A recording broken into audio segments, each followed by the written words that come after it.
Majori šodien ir pats Jūrmalas centrs, ar gājējiem domāto Jomas ielu, veikaliņiem, restorāniem un viesnīcām gar tās malām, ar Lielupi pie viena sāna un jūru pie otra. Šeit, Konkordijas ielas galā, vēl šobaldien lepni stāv Kurzemes baronu Firksu muiža. Kādreiz no 17. līdz pat 20. gadsimtam viņiem piederēja Jūrmalas zemes no Asariem līdz pat Majoriem.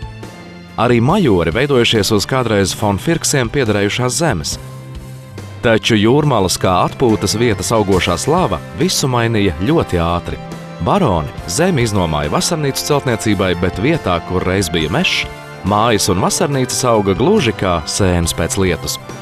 No to laiku liecībām Majoros šodien vairs ir tikai Jomas ielas nosaukums un kādreizējā baronu muižas ēka. Bet paši majori, tāpat kā pirms 100 gadiem, turpina elpot straujajā kurorta dzīves ritmā. Uz tikšanos Jūrmalā!